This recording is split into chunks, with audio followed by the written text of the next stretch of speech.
இது மகிமை நேரம். ஆண்டவராகிய இயேசு கிறிஸ்துவின் நாமத்தினாலே யாவருக்கும் என்னுடைய காலை வணக்கத்தை தெரிவித்துக் கொள்கிறேன். இந்த நாளிலும் இந்த கிறிஸ்துமஸ் பண்டிகை காலங்களாக இருப்பதனாலே நாம் தியானிக்கும்படியாக தெரிந்து கொண்ட வேத வசனம் ஏசாயா 9:6. அவர் நாமம் அதிசயமானவர், ஆலோசனை கர்த்தா, வல்லமையுள்ள தேவன், நித்திய பிதா, சமாதான பிரபு என்னப்படும். நம்முடைய ஆண்டவருடைய நாமத்தை குறித்து இந்த காலை வேளையிலே நாம் தியானிக்க இருக்கிறோம். வேதம் சொல்லுகிறது, என் நாமத்தை பிரஸ்தாபப்படுத்தும் எந்த ஸ்தானத்திலும் நான் உன்னிடத்திற்கு வந்து உன்னை ஆசீர்வதிப்பேன். என்னுடைய நாமத்தை பிரஸ்தாபப்படுத்துகிற எந்த இடத்திலும் நான் என்ன செய்வேன்? வந்து உன்னை ஆசீர்வதிப்பேன் என்று ஆண்டவர் சொல்லுகிறார். இந்த ஆண்டவருடைய நாமத்தை குறித்து நாம பார்க்கிற பொழுது பழைய ஏற்பாட்டிலே அவருடைய நாமம் பயங்கரமானது. ஆண்டவர் மகத்துவமான ராஜா, என் நாமம் பரிசுத்தம் உள்ளது என்று ஆண்டவர் சொல்லுகிறதை நாம பார்க்கிறோம். அந்த வசனத்திலே அவர் எப்படிப்பட்டவர்? இயேசு கிறிஸ்துவினுடைய பிறப்பை குறித்து, இயேசு கிறிஸ்துவை குறித்து இதிலே சொல்லப்பட்டிருக்கிறது. நமக்கு ஒரு பாலகன் பிறந்தார், நமக்கு ஒரு குமாரன் கொடுக்கப்பட்டார், கர்த்தத்துவம் அவர் தோளின் மேல் இருக்கும். அந்த பாலகன், அந்த இயேசு கிறிஸ்து எப்படிப்பட்டவர்? அவர் நாமம் அதிசயமானவர். நம்முடைய ஆண்டவர் அதிசயமான தேவன். அவருடைய பிறப்பு அதிசயம். ஆண்டவருடைய வாழ்க்கை, அவர் வாழ்ந்த வாழ்வு அதிசயம். ஆண்டவர் தன்னுடைய வாழ்க்கையிலே செய்ததெல்லாம் அதிசயம். நம்ம வாசிக்கிறோம், அதிசயமான காரியங்களை இன்று நாம் கண்டோம், ஆச்சரியமான காரியங்களை நாம் இன்று கண்டோம். அவருடைய வாழ்க்கை, அவருடைய ஊழியம், அவருடைய போதனை, அவருடைய மரணம், அவருடைய உயிர்த்தெழுதல் எல்லாமே அதிசயமானதுதான். ஆண்டவருடைய வாழ்க்கை ஒரு அதிசயமானது.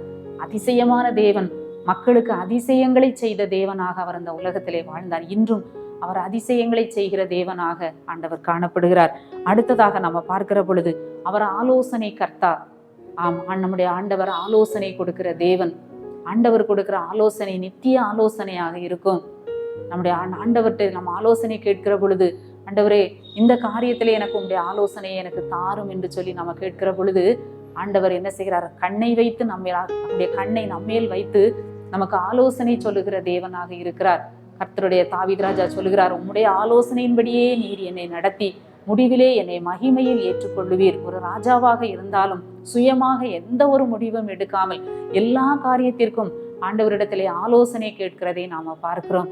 ஆண்டவருடைய ஆலோசனை நமக்கு ஒரு ஆசீர்வாதமான ஆலோசனையாக இருக்கும். மனிதர்களுடைய ஆலோசனையை விட தேவ சமூகத்திலே அமர்ந்து, ஆண்டவர் எந்த காரியத்தை நான் எப்படி செய்ய வேண்டும், எனக்கு நீங்க ஆலோசனை சொல்லுங்கன்னு சொல்லி கேட்கிற பொழுது ஆண்டவர் நமக்கு என்ன செய்யணும், நம்ம எப்படி நடக்கணும், எப்படி இதை செய்ய வேண்டும் என்று சொல்லி நமக்கு அருமையாய ஆண்டவர் ஆலோசனை கொடுப்பார், போதனை கொடுப்பார்.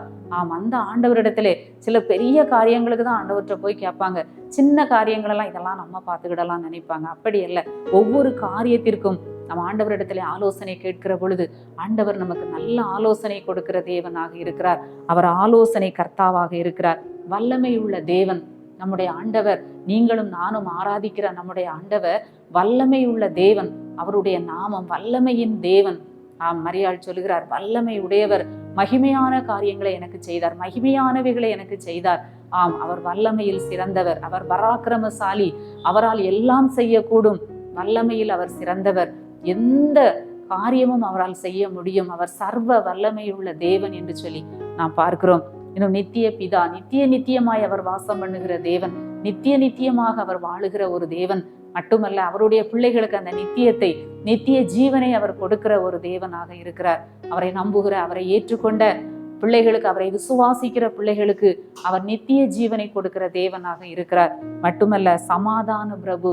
இன்றைக்கு உலகம் தேடி ஓடுகிற ஒரே ஒரு காரியம் சமாதானம். வெளியே அவர்கள் சந்தோஷமாய் இருப்பதை போல மனிதர்கள் காணப்பட்டாலும் அவர்கள் உண்மையாக உள்ளத்திலே சமாதானம், சந்தோஷத்தை இழந்து காணப்படுகிற சூழ்நிலையிலே நாம பார்க்கிறோம். ஆனால் நம்முடைய ஆண்டவர் சமாதான பிதா, சமாதான பிரபு என்று சொல்லி வேதம் சொல்லுகிறதை நாம பார்க்கிறோம். இவரே சமாதான காரணர் என்று சொல்லி வசனம் சொல்லுகிறது. சமாதானத்தின் தேவன் என்று சொல்லி நாம பார்க்கிறோம். அந்த ஆண்டவருடைய நாமங்களை நாம் தியானிக்கிற பொழுது உண்மையாகவே நம்முடைய வாழ்க்கையிலே இந்த பண்டிகை நாட்களிலே நமக்கு ஒரு மெய்யான சமாதானம் நமக்கு கிடைக்கும் என்பதிலே சந்தேகமில்லை. அவருடைய நாமம் வல்லமை உள்ள நாமம். அவருடைய நாமத்தை நாம பிரஸ்தாபம் பண்ணும்போது, அவருடைய நாமத்தை நாம் தியானிக்கிற பொழுது அந்த நாமம் நம்முடைய வாழ்க்கையிலே பெரிய காரியங்களை செய்யும். ஆண்டவர் சமாதான பிரபு.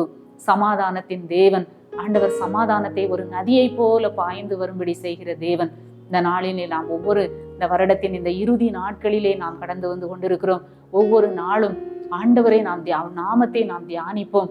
ஆண்டவர் நமக்கு இந்த வருஷத்திலே அவர் செய்த நன்மைகளை நாம் இணைத்து ஆண்டவருக்கு நன்றி செலுத்துவோம். வீணான காரியங்களை சிந்திப்பதை நாம் தவிர்த்து விட்டு தேவனுடைய நாமங்களை நாம் தியானிக்கிற பொழுது, தேவனுடைய வல்லமையை குறித்து நாம் தியானிக்கிற பொழுது, நாம் கடந்து வந்த பாதைகளை குறித்து நாம் யோசித்து பார்க்கிற பொழுது நிச்சயமாக ஆண்டவருக்கு நன்றி செலுத்த முடியும். ஆண்டவரை நாம் துதிக்க முடியும். அந்த நாமத்தை நாம் பிரஸ்தாபம் பண்ண முடியும். அந்த நாமம் நம்மை ஆசீர்வதிக்கும் என்பதிலே சந்தேகமே இல்லை. ஜெபிப்போமா? எங்களை நேசிக்கிற நல்ல ஆண்டவரே, இந்த மகிழ்ச்சிகரமான காலை வேளைக்காக உம்மை துதிக்கிறோம், உம்மை ஸ்தோத்தரிக்கிறோம். கர்த்தாவே, இம்மட்டும் ஆண்டவரே கர்த்தர் எங்களை வழிநடத்தி வந்த பாதைகளுக்காக நன்றி செலுத்துகிறோம்.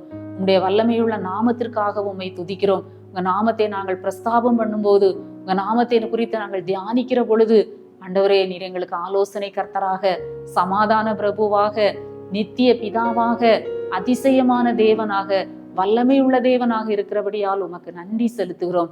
ஆண்டவரே, இம்மட்டும் வழிநடத்தின தேவன், இந்த வருஷத்தின் இறுதி நாட்களுக்காக நன்றி செலுத்துகிறோம். தொடர்ந்து எங்களை வழிநடத்தும் காத்துக்கொள்ளும். மீட்பர் இயேசு கிறிஸ்துவின் மூலம் ஜெபிக்கிறோம் நல்ல பிதாவே, ஆமேன்.